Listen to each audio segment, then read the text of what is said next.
Hi, it's Eric Swenson, CFO of Integrated DNA Technologies, and you're listening to the CFO Thought Leader Podcast.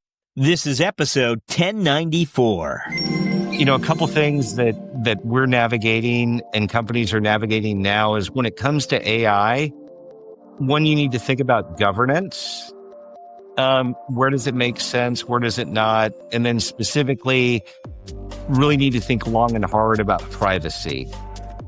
Because the last thing you would want to have happen is your corporate strategy makes it out into a public model that's now training on it.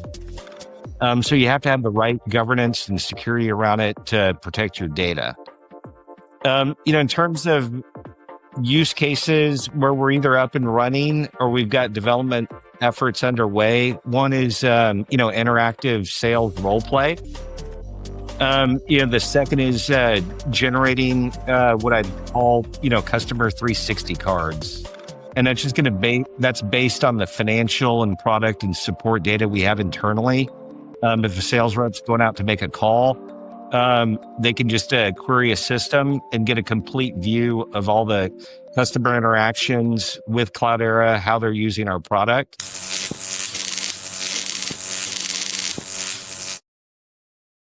Back in the 1990s, Dilip Upmanyu sat in a room filled with servers as he pieced together a homegrown database of costs and SKUs.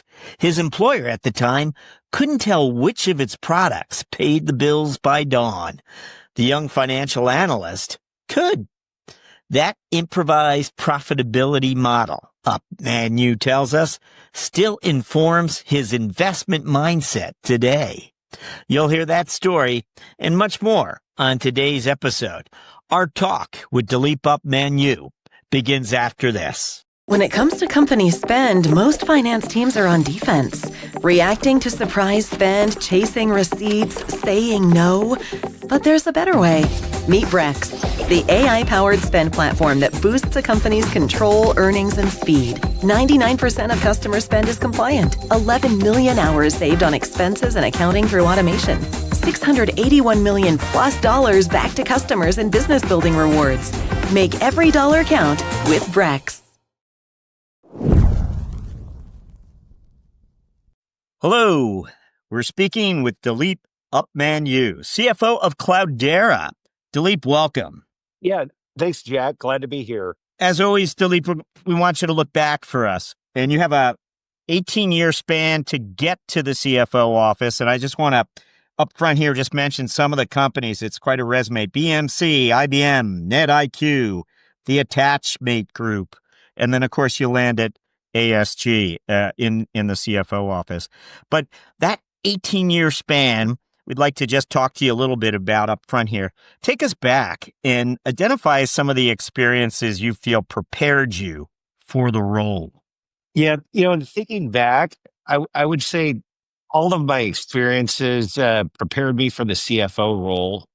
Now, that's not to say I had some positive career experiences as well as some that were not so positive. But I'm a big believer in continuous learning.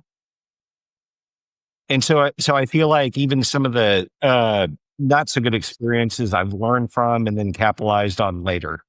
When it was a not so great experience, I think you just indicated there are lessons to be learned regardless. Is this sometimes that you were not in the right space?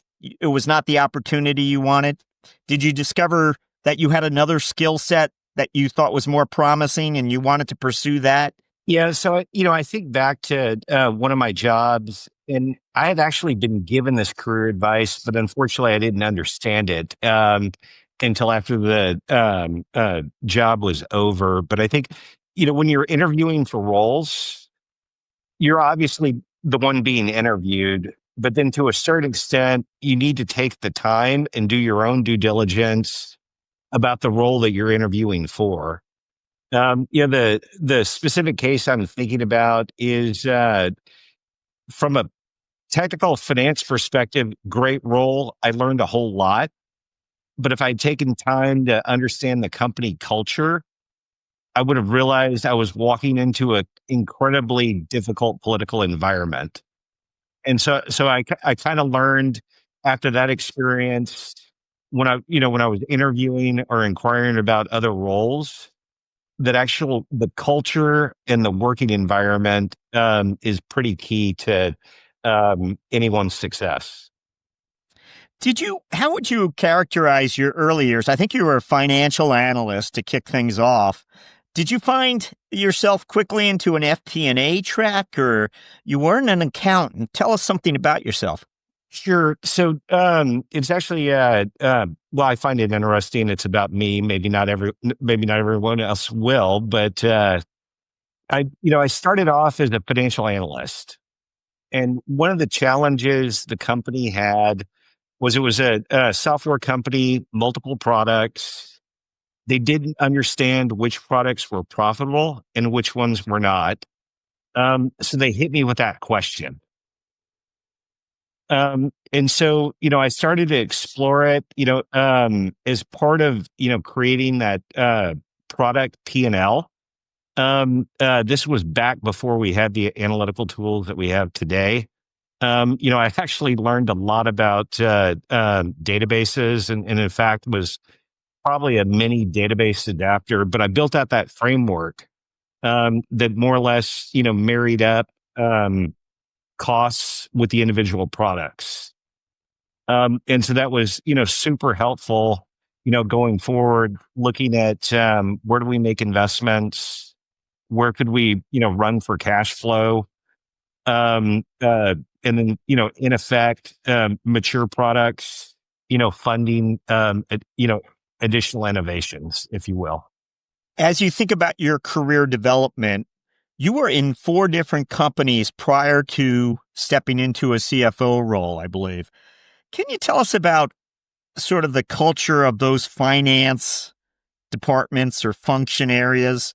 And looking back now, you realize, here's where I thrived or here's where I grew the most. Yeah. So I think it's a great question. I'm a big believer in continuous learning. I knew when I started my career that I wanted to be a CFO. And I felt like in order to do that, I needed to learn as much about the different areas of finance as I could. And so, and then I was also, willing to take risks. In a lot of ways, I was Mikey in the old Cheerios commercial. So I talked a little bit about building out that product profitability model. As it happens, when I changed companies, they had the exact same problem. They were looking for somebody that was experienced in the area. So it made me an ideal candidate. And that was when I joined IBM. Then the IBM FP&A department was relatively small. It was growing. And so when I started, my immediate focus was on product profitability. But then that rapidly, turned into an opportunity to move into management. I was able to had the opportunity to manage revenue accounting on a transition basis, which exposed me to that side of the house, as well as sales commission planning.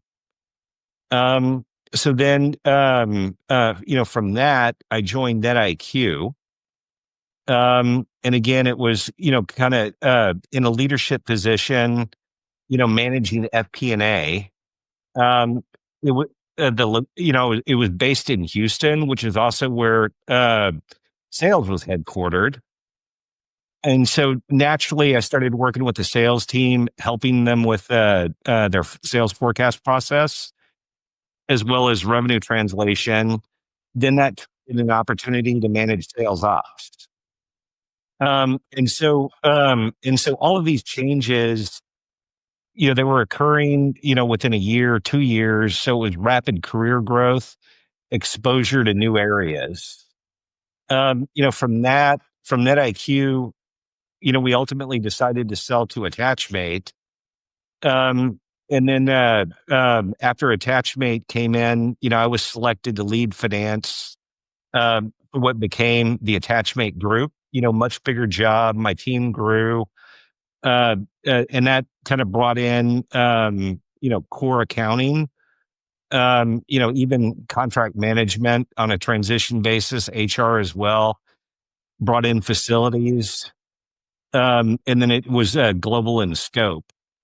And then during my tenure at Attachmate, we acquired Novell, opportunity for tremendous global integration. The size of my team tripled. Went through numerous rounds of fundraising.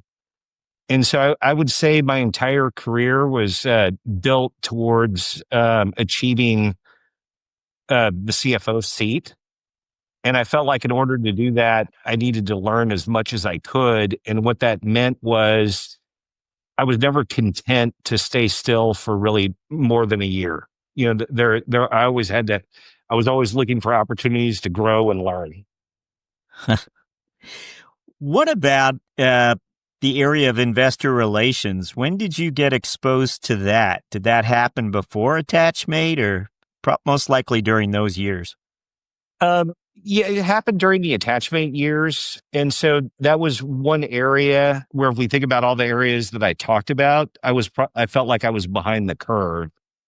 And then so what I started doing is participating in those calls with our CFO, and then just and started learning by participation in the meetings. At the end of the day, I had been preparing the materials, but that helped me get ready for when investor relations became a primary part of my job. Did you raise your hand for that with the CFO? Do you recall? Just to inspire. I did. You did. I did. And you had done that during your career a few times, I would imagine. So I would say you're absolutely correct. I did do that several times. And I did it based on really two factors. One, I saw a need where I could add value. And then I also felt like I had completed, and mastered my current task. So we're at that point, it was, from the company's perspective, or in the case of my superior's perspective, it's like, one, they were happy with the job that I was doing. One, they recognized that, yes, that's a valid need, and that based on my track record, I was likely the individual that could get it done. When it comes to, and this is where you become the storyteller. This is where you're communicating to the analyst community, helping answer questions for the CFO, but putting a lot of thought into what you share and how you say it. Can you reveal to us, were you ready for that? I think it's one thing to prepare the materials and understand why this number needs to be talked about more, but it's another to actually do the talking. Yeah. So I've kind of got a couple different routines, and it depends on who I'm presenting to, which routine I pick, and it's kind of for external audiences, particular investors. There's one, putting the materials together. Step two is review the materials in depth. And then step three is I pretend I'm in the audience and I'm not the presenter. And I start to think through, what are the questions am I going to be asked? That's not always perfect, but my goal is to always be, anticipate 75% of the questions. And thus far it's worked. And then I think after you have those calls a couple times, there's a standard set of questions that'll always come up. And in that case, I'll incorporate it into the materials, just so, it minimizes the questions. And then I'll, at the end of the day, there's going to be a handful of metrics that folks are focused on, and really understanding the variances and the explanations. And then, I always think ahead to, when you answer the question, you may get asked it again on the very next call and people will remember. So it's also important to, keep good notes so you're consistent. Great, great insight there for us. Thank you. It's interesting. This is where I usually might ask about if you relied on headhunters or executive search executives to help you. And maybe you did in the early part of your career, but your career is one of those that speaks to the power of your network and the people you built relationships with. As we look at it from NetIQ, it was acquired by Attachmate, as you explained to us. But the same management team, many of your colleagues have advanced with you into new companies and new roles. Do I have that correct, or do you look at it that way? Yeah, that is correct. I would probably say for the first two jobs, I did rely on, headhunter, network. But really after those two, it was driven by reputation. What about, you were a financial analyst, you're FP&A hardcore. What about the accounting side of the house? Was there particular deals where or parts of your career where you got, you had to take a deep dive into the accounting world and work closely with those teams to solve issues and problems? I'm certain there were, but I'm wondering what your exposure was along the way to the accounting.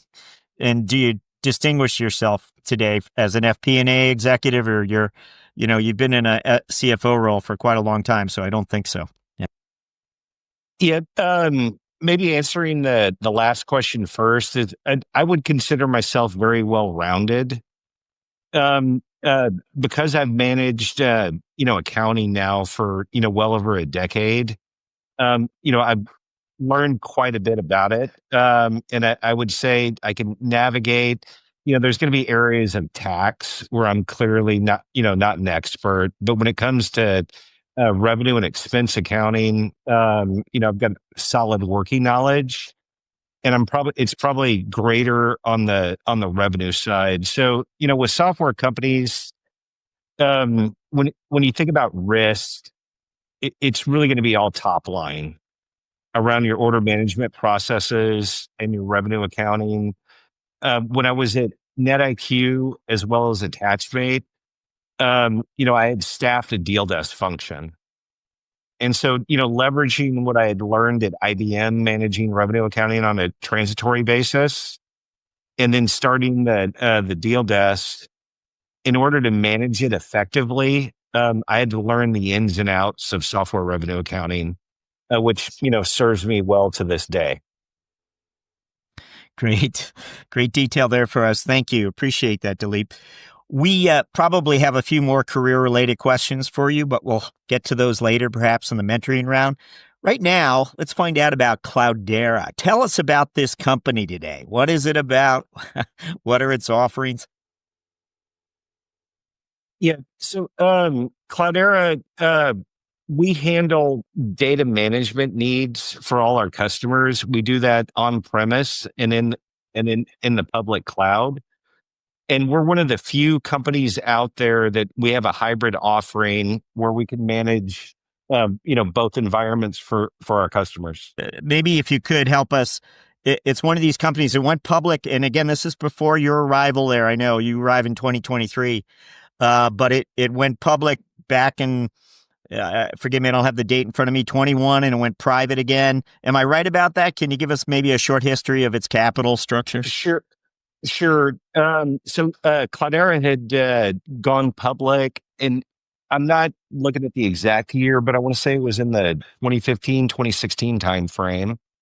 And then that was followed by a merger with one of its competitors, Hortonworks, in 2019. Then the company went private in 2021. And then I joined in late 2023. So share with us, what chapter are you opening there then? What is this, the challenges, the unique challenges that you face in this company's growth trajectory? What is it what is the chapter you're opening here? Yeah. So when I started in 2023, our goal is ultimately increase our growth rate. And we're gonna do that really by leading with our public cloud product and as well as leading with our enterprise AI and machine learning capabilities. So again, we've been chatting with finance leaders about those AI capabilities, about those AI initiatives. And it's interesting, 2023, you arrived just as ChatGPT is really arriving as well. So it changed sort of the whole conversation. So many of us began engaging more and trying to understand better how AI is impacting offerings. Can you tell us something more about AI and why Cloudera has this sort of unique position? Sure. And I could actually talk about that from an internal use perspective as well as external. But when I think about the our customers and the broader market, one of the number one things that companies have to be ready to do before they embrace AI is they need to have a solid data management solution, which is what Cloudera provides. We handle all stages of the data lifecycle. That's data ingestion, warehousing, analytics. And then as well as our machine learning tool allows customers to bring their own preferred large language model to their data. And they can do that on-prem or in the cloud. Well, tell us something here, though, about your AI initiatives and those investments that you're making. As you opened this CFO chapter, it seems to me that ChatGPT arrived and it became top of mind, and so many people began thinking and talking about it differently. And I'm wondering now how it's impacted how you think about finance, number one, and how Cloudera emphasizes it throughout its product offerings. Sure. Let me break it down into its components. So when I think about Cloudera and I'm thinking about internal use cases, a couple things that we're navigating and companies are navigating now is when it comes to AI, one, you need to think about governance. Where does it make sense? Where does it not? And then specifically, really need to think long and hard about privacy. Because the last thing you would want to have happen is your corporate strategy makes it out into a public model that's now training on it. So you have to have the right governance and security around it to protect your data. In terms of use cases where we're either up and running or we've got development efforts underway, one is interactive sales role play. The second is generating what I call, customer 360 cards.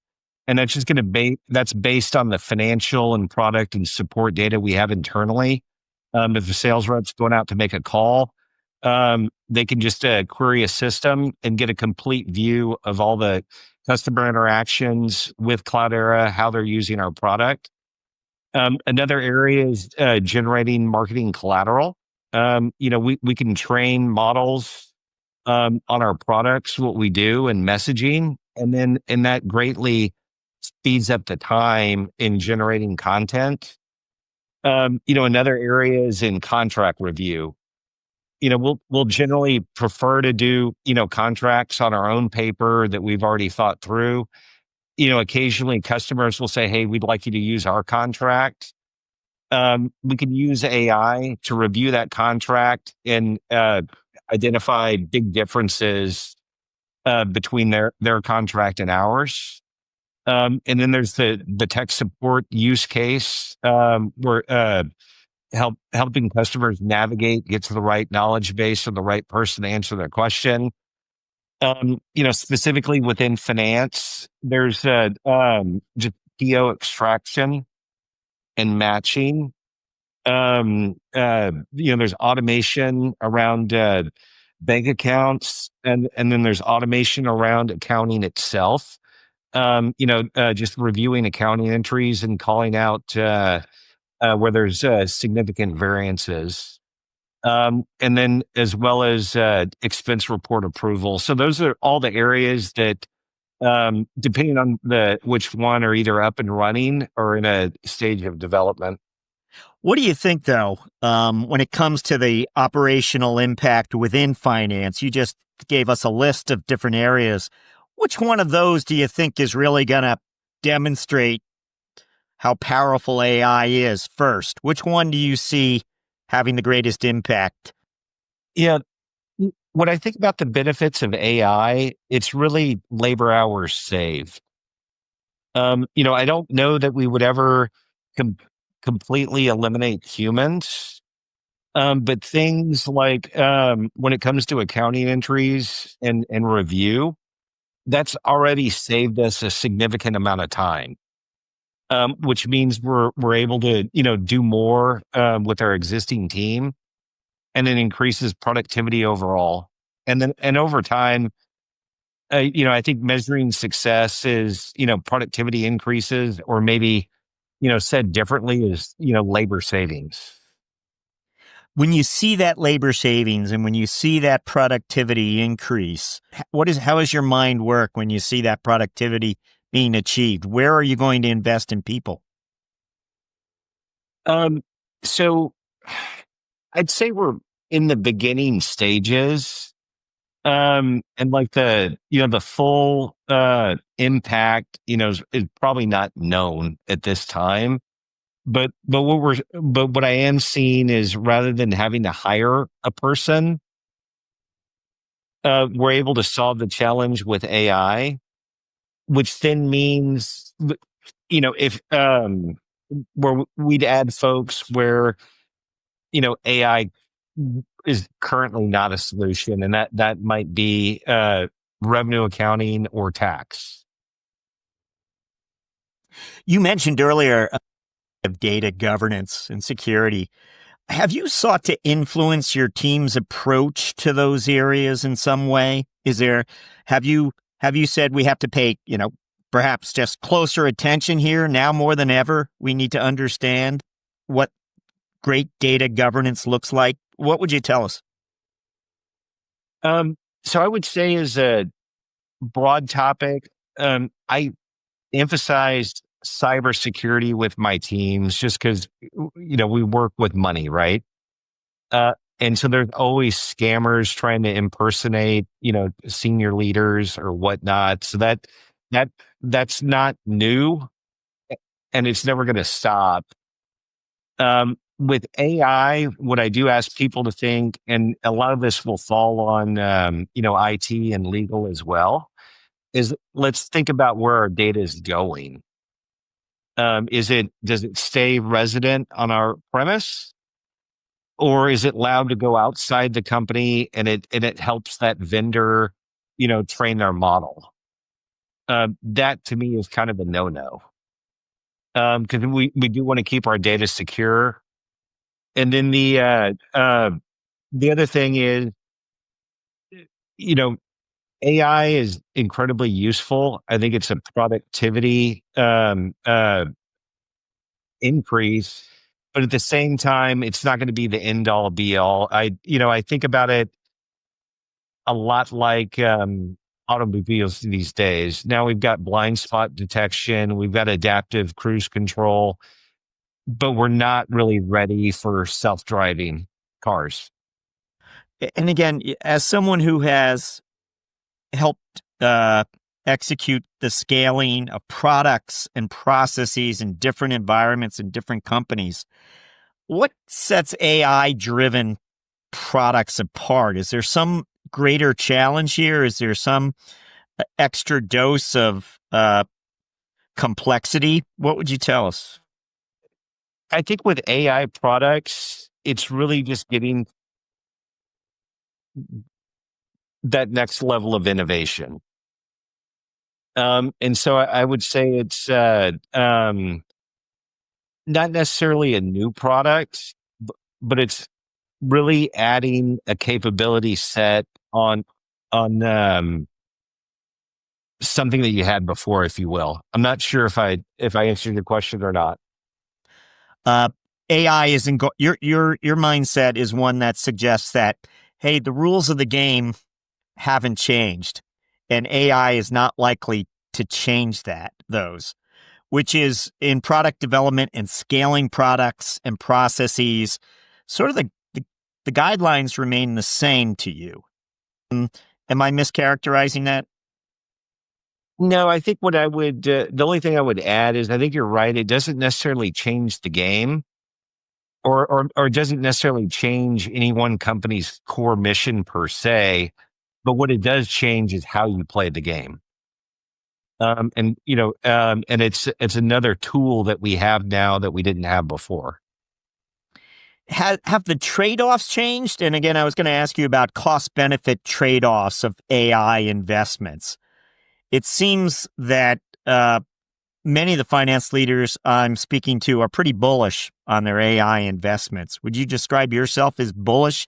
Whether there are concerns that you have for cost-benefit trade-offs, some of the investments you might be making? So I think the benefits are one, like purely financial, labor savings and enhanced productivity, as well as speed and time to value.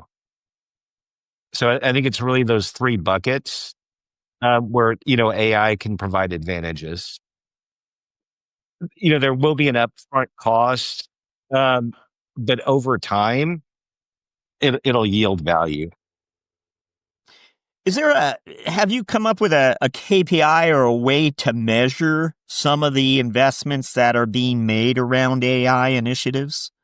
And you might not look at them as AI initiatives. It might just be specific to your product offerings. I don't know, but how do you look at these? What numbers or metrics matter to you as you make these investments? I would say that number one is productivity, and measuring productivity. You can derive labor savings. Because let's just say a manual process without any automation, and then compare that to an automated process with AI. You can see reductions of 60+%. Tell us about some of your metrics. What about your revenue metrics? Yeah, so if we think about revenue or top line metrics, we'll start with bookings, which is effectively kind of order value pre-rev rec. And we'll look at that on a total contract value, annualized contract value, look at it by product, by region. Then when we move to start to move to revenue, annualized recurring revenue is a key metric for us. And then again, we'll look at it, by region, where are we growing, by product, where are we growing. And then we've got the standard, total revenue, which is, at the end of the day, it's similar to ARR. We'll look at services performance because we do sell services that either help with migration, upgrade, or new implementations of our product. Those are generally the main metrics that we'll use. We could do a deep dive into pricing, but we will look at discounting based on region and customer size as well. And then I think where we're going is a little bit, more forward-looking metrics around remaining performance obligations, looking at what's deferred on the balance sheet, as well as backlog revenues as well, and or backlog orders, if you will, and then tying that all together.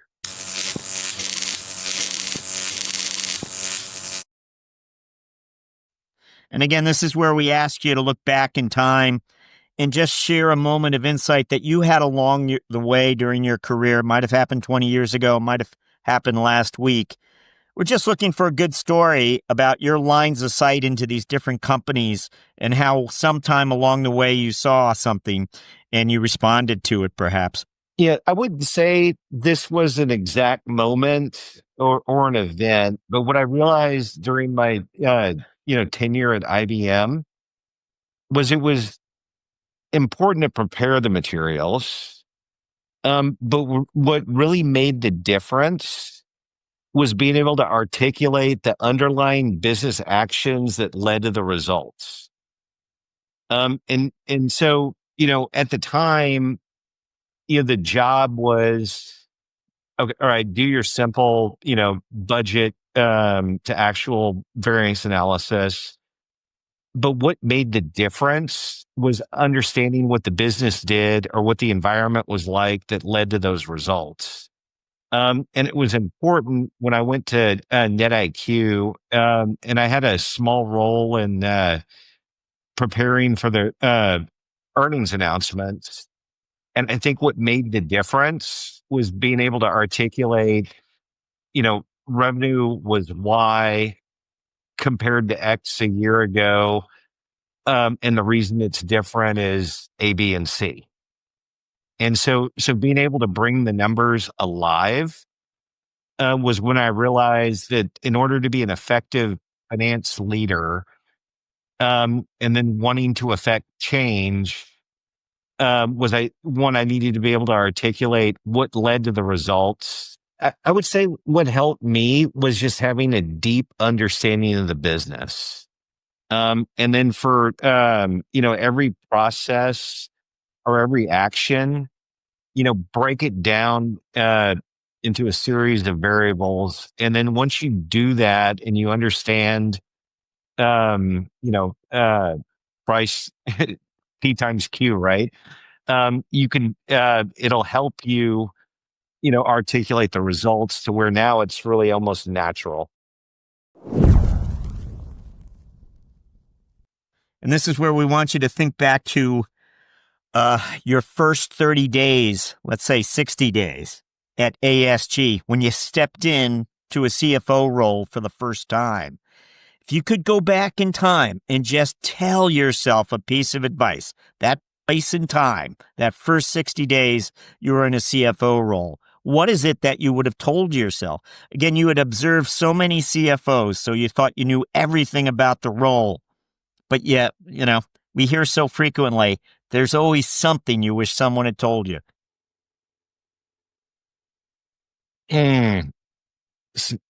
That's a really hard question. And I say that because my first 60 days is I spent learning the business, getting to know my leaders, digging into, every single thing. I had been told beforehand, here's what the challenges would be. And here's what and then that mostly turned out to be true. I found some surprises. And yeah, that's a hard one because if I think back, would I have done anything differently? I might have asked more questions up front.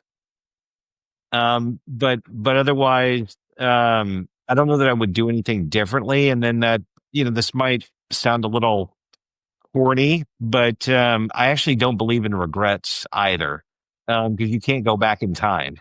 And so I only, believe in, learning from said regrets and just don't repeat it going forward.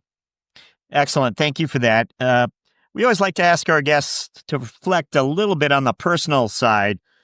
Dilip, tell us something about yourself. What maybe some of your colleagues might not even know about you. Something, an interest you have, something,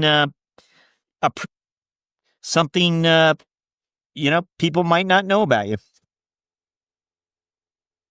So, I would describe myself as an avid fisherman. And then what I like the most is actually fishing from a kayak. Because that just kind of makes the experience real because you're close to the fish. And then it adds its own unique set of challenges. Freshwater. Mostly saltwater these days. I've done both, but I would say I'm primarily saltwater. And so is it bluefish or what are you catching? Redfish. So I'm generally fishing off on the Texas coast. Oh, okay. Okay. Tell us something about the Texas coast. What populates the coast area from a fish point of view? So the Texas coast is interesting. I think in a lot of ways it might be underappreciated, compared to Florida and California. But there's some pretty little, neat towns, neat things to do, a little more, art than you might suspect, neat little restaurants. The abundance of fish, I'd say, redfish are popular, drum, even trout. Wondering if you might have a book or a resource for us. It doesn't have to be a business book. Might be something you escape with. Anything you'd like to recommend? I think one book that helped me make the decision to pursue finance as a career was The House of Morgan by Ron Chernow. And so it's a long book, but a really deep history about JP Morgan. It's a great selection for us. We're up to our final question. We're going to ask you to look forward finally. And what we'd like to know are your priorities as a CFO for the coming 12 months. Yeah, I would say a majority of my priorities are, tactical. But if I think about different projects, we're setting up a couple legal entities to get into markets that we currently don't participate in. That's one. The second one is we're pursuing expansion of our data center to increase, our hardware and develop environment. I think on the purely financial side, we're looking at what I describe as enhanced revenue metrics. And then I don't know that a whole lot's known on the impact, but we're obviously kind of monitoring the tariff situation. Yes, I can imagine. Dilip Upmanyu, thank you for joining us on CFO Thought Leader. Thanks, Jack. Glad to participate.